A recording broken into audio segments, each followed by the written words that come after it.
né? É muito ruim a sensação de que você vai morrer e o cara vai ficar.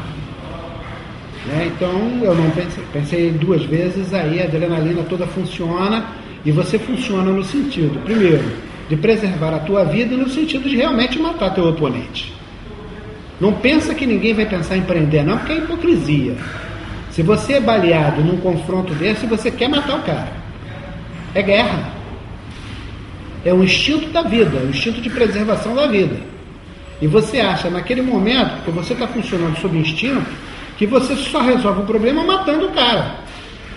Porque você vai resolver o problema da agressão contra você. O que funciona é o instinto. O instinto de sobrevivência te leva a isso. Né? Te leva a matar. Não falo isso com regozijo, não, porque eu acho que é horroroso. Mas também vou para casa dormir de bem comigo, certo? E rezo sempre pedindo a Deus perdão para quem eu tive que matar.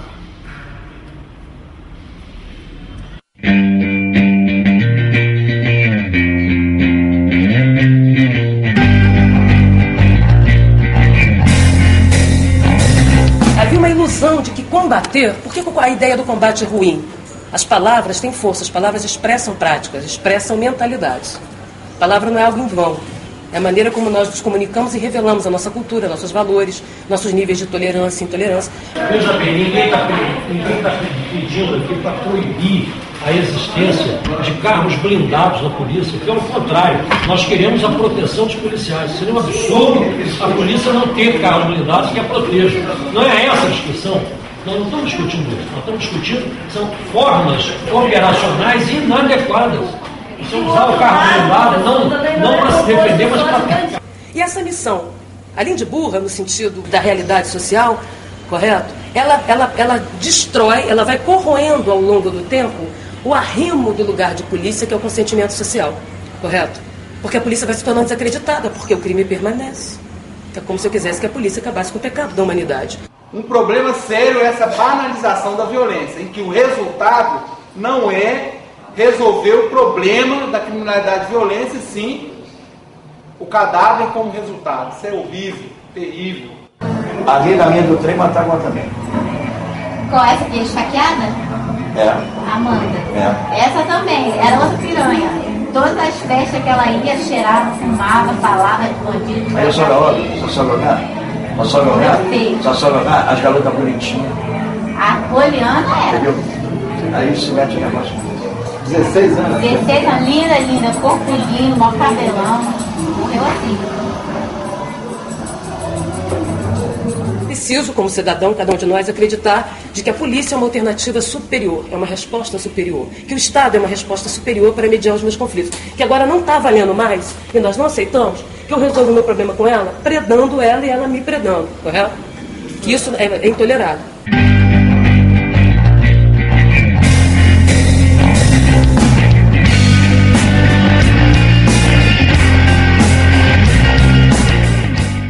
Uma das questões que a filosofia política trata é refletir, especular para que serve o Estado.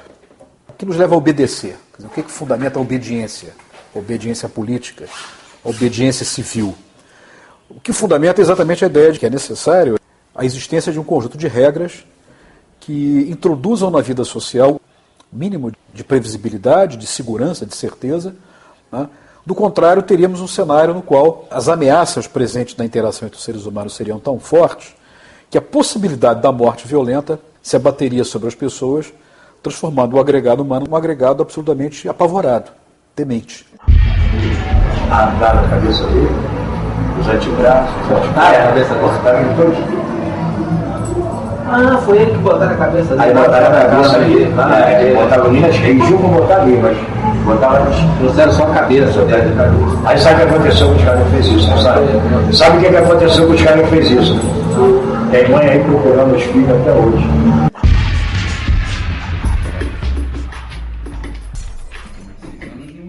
Quer dizer, o Estado é um instrumento que, por definição, tem por obrigação a proteção dos indivíduos contra as ameaças à morte violenta. Né?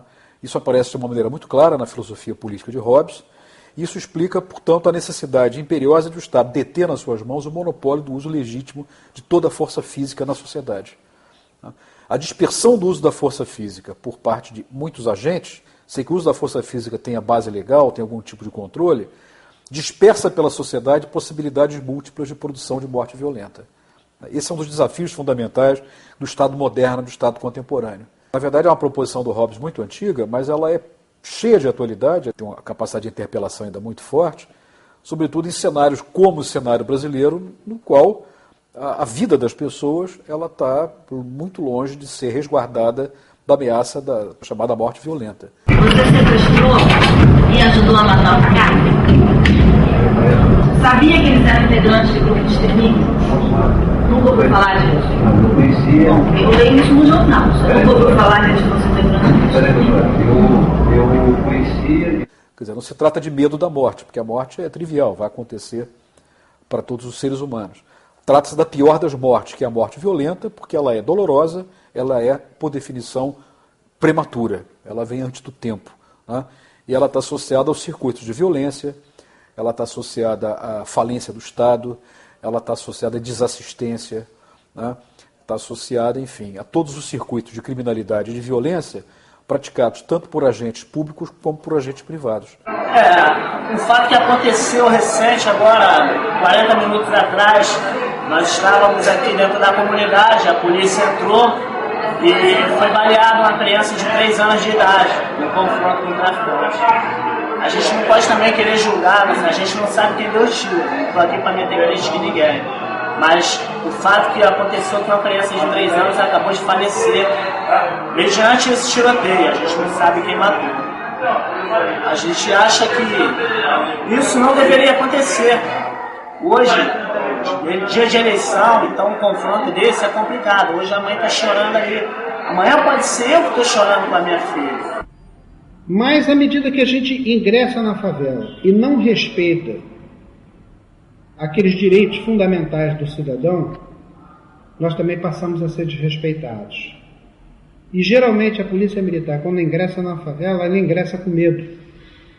Ela é recebida a tiro e ela é revida a tiro.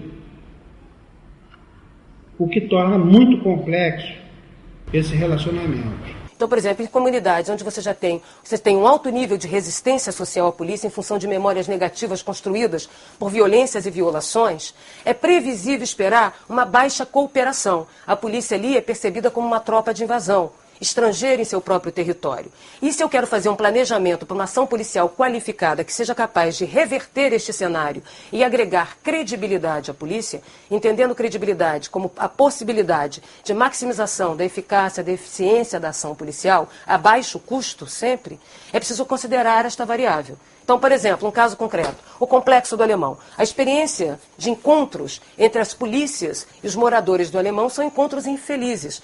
Quanto menos a população coopera, mais a ação de polícia se torna incerta. Então, ao considerar esta variável, o planejamento da ação de polícia, a ação concreta nas ruas, será diferente. Essa polícia vai ter que considerar determinadas táticas e não outras, determinadas técnicas e não outras, determinados recursos logísticos ou meios de ação, né, que não outros, para produzir o resultado que é a superioridade de método da polícia em relação a outros bandos armados, por exemplo. Quando a gente começa a confundir a polícia com um bando armado a mais, é porque ela na vida real perdeu o seu mandato. E ao perder o seu mandato, ela vai ser sempre a polícia do depois. E a polícia do depois é sempre aquela que, ao invés de reduzir risco, incerteza e perigo, é aquela que passa a agregar risco, incerteza e perigo aos cidadãos. Só o fato de o senhor ser polícia, o senhor parar ali para fazer isso, o senhor já foi uma tira. Muito bem, então o que a polícia faz no mundo inteiro nessa circunstância? Eu já estou aí. No mundo inteiro. Ela pega o alto-falante, ela chega com o alto-falante e diz assim: moradores queiram sair do caminho, haverá uma operação policial nessa área, etc. Professor.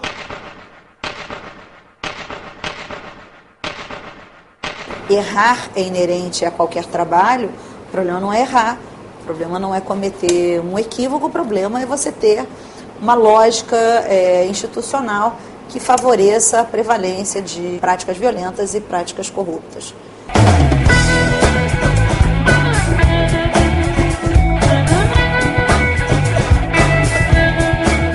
As práticas violentas violentas ou as práticas transgressoras, elas vão se fazer presente em toda e qualquer sociedade, mas com conteúdos diversos. O que nós vamos entender como intolerável e inaceitável, tá, pode ser mais tolerado, mais aceitável em outra sociedade, em outra cultura. Correto? Isso vai se expressar naquilo que nós entendemos como crime, no tamanho da pena que vamos adequar a determinados tipos de crime.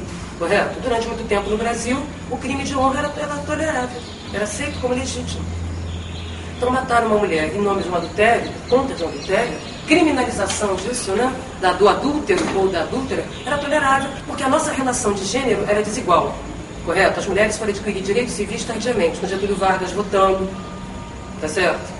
Elas só podiam assinar, serem proprietárias de uma firma ou serem gestoras, eram consideradas semicapazes, como os índios eram, como as crianças, do ponto de vista jurídico. Então, elas não tinham cidadania plena. Contra um esforço de luta política pelo movimento de mulheres, tanto internacional como no Brasil, para buscar a equivalência de gêneros. Então, porque naturalizávamos a relação de que mulher fica em casa e o homem vai para a rua, de que o homem tem direito, solte o seu cabrito e prenda a sua cabrita, é isso? Certas formas de relação, tanto sexual como conjugal, como de amizade, como de família, né, de relações parentais entre homens e mulheres, se davam por meios violentos e eram toleráveis. Não está na razão do fulano, está na razão do pai fazer isso, na razão do marido.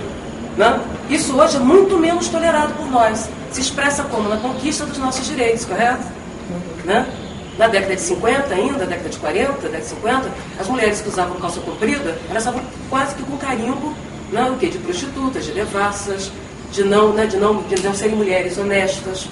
Né? Fumar em público também foi um exercício de autoafirmação política. Hoje, por exemplo, é um ato mais condenável, né? É todo lugar que você pode fumar e nem qualquer espaço que você pode fumar. Quer dizer, então, essas dinâmicas de maior ou menor tolerância acompanham a evolução da própria construção da ordem social e dos direitos. Correto? Né? Então, o que nós estamos dizendo é que a violência não é extemporânea, ela não vem de outro lugar. Nós aprendemos a ser violentos, nós somos socializados em dinâmicas violentas. Se você quiser uma brincadeira, podemos fazer o ciclo alimentar, digamos assim, da violência.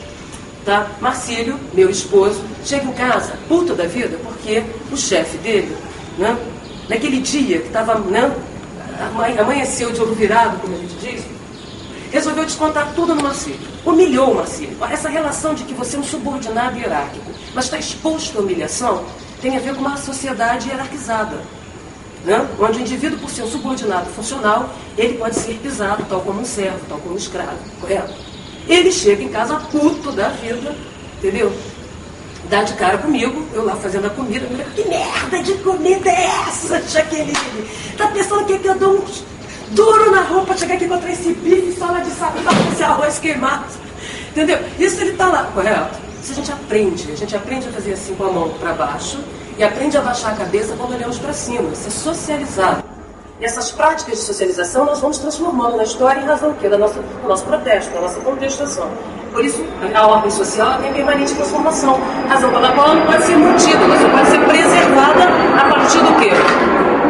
Do consenso dos cidadãos que serão policiados, não é isso? Bom, aí eu fico puta, porque ele já parte pra cima de mim na agressão, na violência verbal, no desrespeito, né? Manda ele pro quinto do inferno, sirva a comida, nisso vem um moleque que tá chegando da escola, enchendo meu saco. Nem. Né? Eu dou uma banda no moleque. Cala a boca, você tá vendo que seu pai tá nervoso, eu já tô pula pelas contas, cadê o meu aldol? Tá certo? Né? O moleque sai pra lá todo tonto, vai dar um chute na empregada.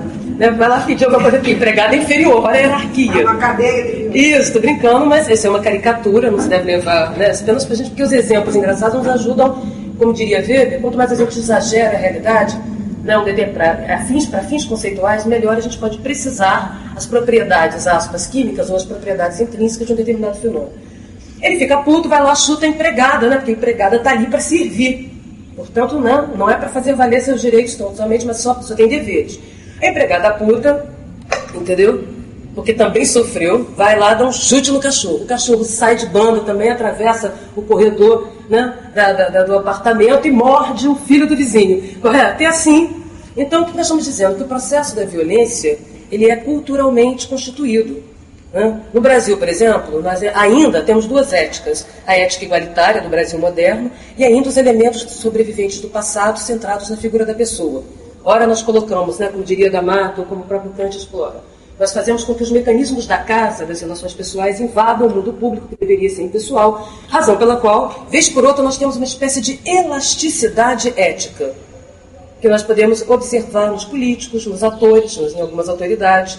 Né? Eu, como ministro, posso fazer assessoria criminal, entendeu? Não é problema nenhum violar, né? Para fins, olha, os fins justificando os meios, correto? Esse nível de tolerância para alguns e intolerância para outros, por exemplo, nós já não aceitamos, a sociedade não quer a impunidade, essas coisas vão se constituindo.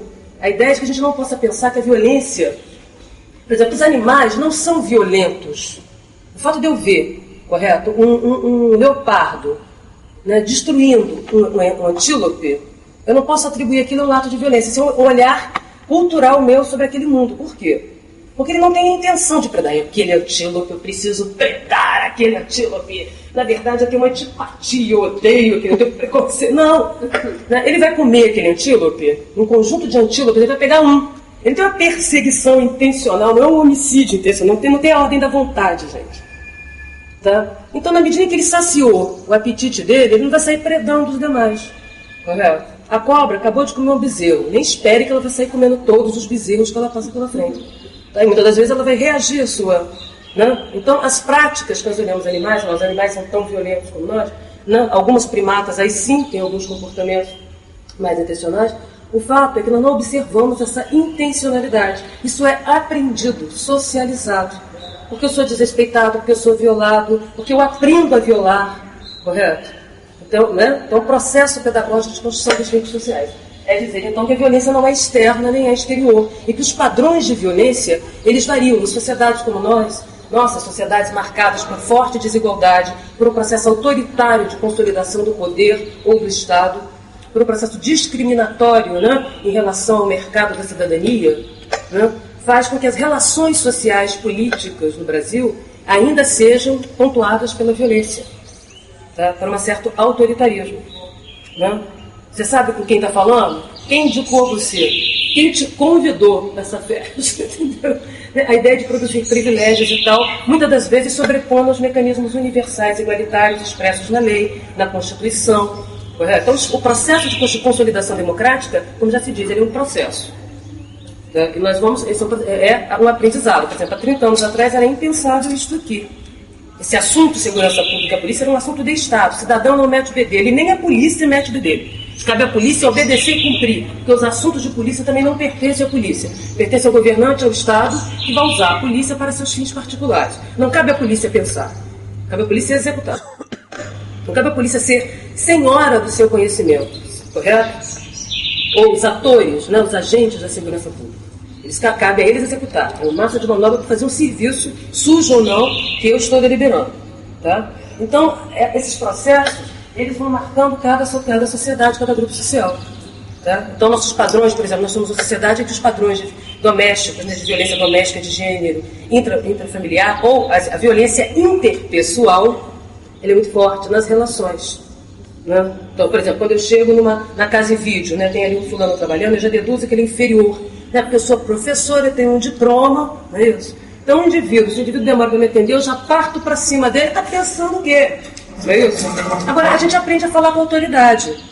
Né? Diante de uma autoridade, a gente já, que isso? Oi, senhor, como vai? Quer dizer, nós sabemos, ninguém fez cursinho de como ser autoritário ou como ser, né? Mas nós aprendemos isso nas nossas relações, na escola, na família, no convívio mais amplo. Nós vamos aprendendo esses códigos e vamos nos ficando inconformados com eles, né? Mediante a nossa própria experimentação na vida social, e questionando. E é porque tem esse questionamento, a criação de direitos sociais, civis e políticos, que nós podemos redefinir os papéis, funções e representações sociais. Tá? E, por sua vez, as identidades sociais. Esse é um processo permanente, correto? Né? Então, de uma certa medida, só podemos dizer que certas práticas institucionais violentas no Brasil, muitas delas guardam respaldo popular. Não respaldo majoritário de toda a sociedade, mas de certos segmentos, que amparam e ancoram determinadas práticas, né, que exigem de nós o quê? Uma intervenção crítica, reflexiva, né, porque ainda que seja uma sobrevivência do passado, ela se faz presente ainda no nosso dia a dia.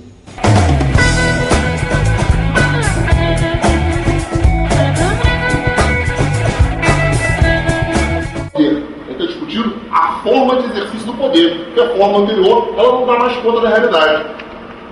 E é isso que tem que se reconhecer. E não é o caso aqui de discutir o poder ser A, B ou C. É discutir as formas de exercício do poder. É importante entender isso. Porque tem muita gente também que, de forma, digamos assim, ingênua, acha que mudando de chefia para liderança, eu estou mudando as características do poder. Mentira. Discutir poder é outra história, não vou discutir poder nesse curso. É outra discussão. Estou discutindo aqui são as formas de gestão. Formas de gestão contemporâneas ao ambiente que nós vivemos. Logo, se eu quero mudar, se eu quero monitorar e avaliar, eu tenho que mudar a forma de condução de quem conduz os processos organizacionais hoje. E essa mudança se dá como? Se dá através da liderança. Por quê? São os gestores, vocês que estão aqui, que fazem o ambiente de trabalho ser da forma A, da forma B ou da forma C, como está ali. É a liderança que muda o conceito do trabalho e muda o ambiente onde nós fazemos o trabalho. Então, o desafio do líder é o quê? É gerenciar as variáveis do ambiente que podem despertar ou não a motivação das pessoas, porque ninguém motiva ninguém. Ou você está motivado porque as condições que lhe são dadas são motivadores, ou então, meu amigo, não dá. Porque o gestor contemporâneo é a pessoa que tem que sonhar, inspirar, compartilhar, transpirar, lembra do Bernardinho, monitorar, orientar, celebrar e reconhecer. Receita do super-homem, né? Ou para a super-mulher. Mas o desafio que está colocado.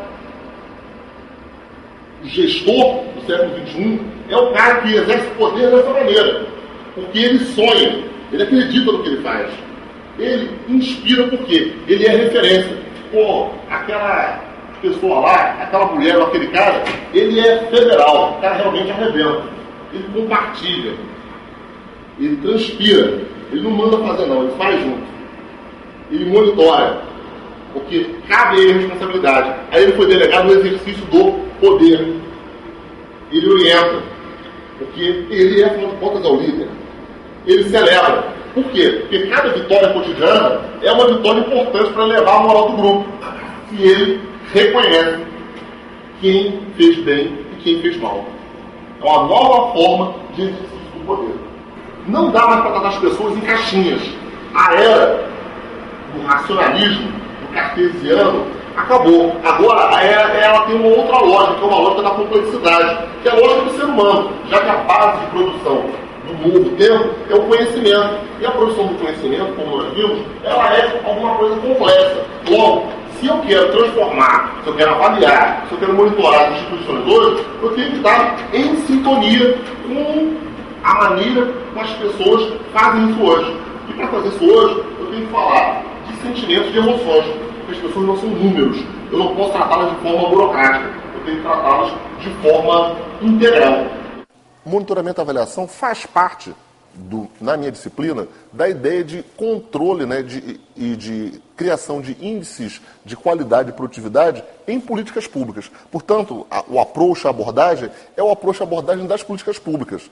E como esse approach, essa abordagem de políticas públicas, ela mudou em função das mudanças pelas quais o Estado, o conceito de Estado sofreu nos últimos 20 anos, monitoramento e avaliação, para nós, está pensado dentro da ideia de que existe um processo de reforma gerencial do Estado. E dentro desse processo de reforma gerencial do Estado, eu tenho que criar novas políticas públicas. Políticas públicas essas que agora têm que ter aquilo que os norte-americanos chamam de accountability.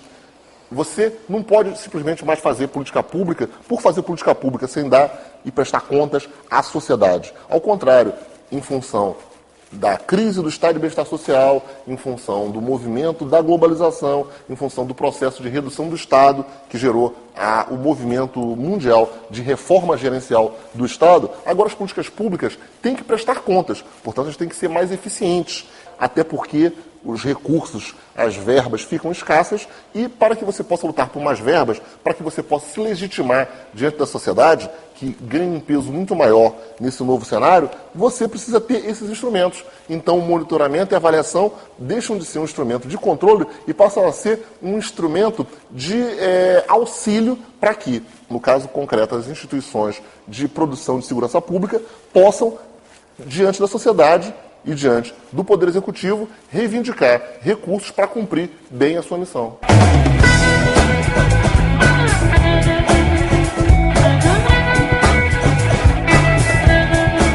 Essa questão do preconceito social, que é uma questão forte na cabeça da sociedade de uma maneira geral e não poderia ser diferente na cabeça dos policiais. Então, aí eu coloco a seguinte proposição para eles. A miséria é fator condicionante do crime. Mas é injusto dizer que na favela só existem bandidos. Também há muita gente honesta. Então a gente começa com um questionamento dessa primeira parte da proposição. A miséria é fator condicionante do crime. Esta afirmação é uma afirmação problemática. Quem já demonstrou que a miséria é fator condicionante do crime? Não é? Isso aí pode até em alguns casos isso ser, mas isso aí não há nenhuma comprovação empírica de que isso seja verdadeiro. E um outro problema, é injusto dizer que na favela só existem bandidos, também há muita gente honesta. Ora, aí há um preconceito forte, porque isto olhado de fora, por parte das pessoas da sociedade mais ampla e dos policiais em particular, a ideia geral é de que quem mora nesses lugares ou é bandido, ou é comprometido, ou é associado, ou é protetor. Em suma, as pessoas não percebem que esta ideia é exatamente o oposto do que a gente observa na realidade. Esses lugares são os lugares de gente trabalhadora, de gente pobre, de gente sofrida, e nesses lugares há também bandidos, ao contrário. E aí, o que acontece? Eles, de uma posição de concordar, em parte, principalmente, com essa ideia de que também há gente honesta, eles aí chegam à conclusão que a proposição é falsa. Ou seja, que é preciso, na ação da polícia, na ação dos organismos de segurança pública, é preciso ter clara essa noção, porque normalmente nós temos aí casos de a polícia invadir comunidades como se lá todo mundo fosse bandido.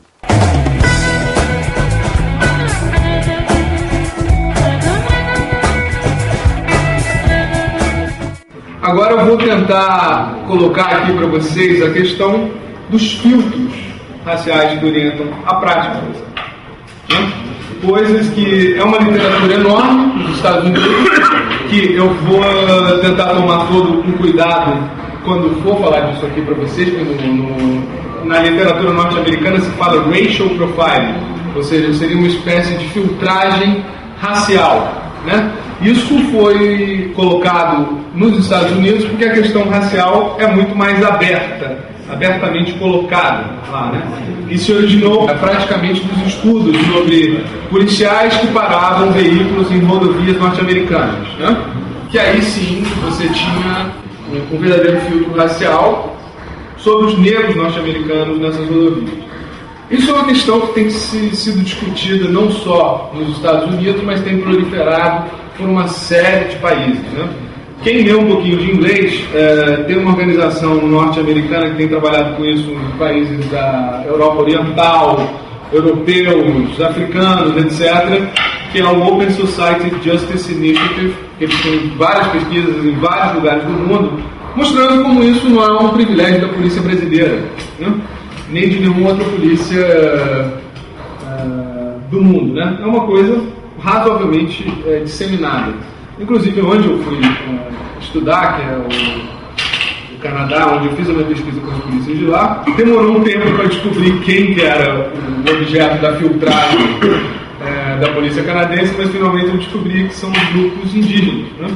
No Canadá, o grande problema do racial profiling, se é que a gente pode usar isso, não é propriamente os negros, porque o Canadá não teve uma colonização negra, não teve um fluxo obrigatório históricos longos negros, mais recentemente, mas os indígenas, ou seja, aquelas populações que eles chamam First Nations, né, super politicamente correto, as primeiras ações. Mas, bom, esses são, se você for olhar um pouco nas estatísticas sobre os presídios canadenses, sobre quem que a polícia atua hegemonicamente, principalmente na região de Ontário e Quebec, são os indígenas. É importante ressaltar que, apesar da palavra, né, a filtragem envolve muito mais do que raça, né, ainda que seja uma categoria importante. Aí estão envolvidos percepções de gênero, assim, distinções entre homens e mulheres, expectativas culturais sobre esses diferentes gêneros. Estão envolvidos territórios, né? É uma verdadeira... O profile envolve uma cultura institucional, ou seja, espera-se que determinados tipos de indivíduos ocupem tais territórios e outros não, e os indivíduos que estão em incongruência com esses determinados tipos de território vão ser naturalmente alvo da ação policial. Isso em qualquer lugar do mundo. A ação policial não é aleatória.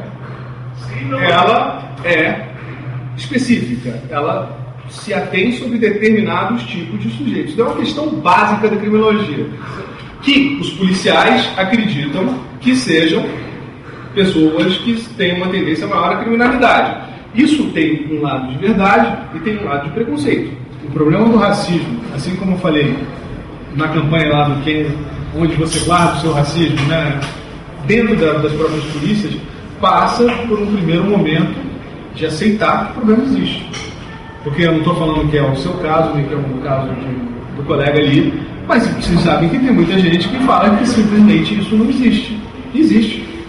A polícia, além de, vamos dizer, uma força de repressão, de contenção, etc., tem que se preocupar com isso, porque cada vez que você para um sujeito, que um policial é rude com um sujeito na rua, seja ele de classe média ou de favela, você está criando uma situação que ninguém mais confia. Então, tem que pesar um pouco esses custos e benefícios.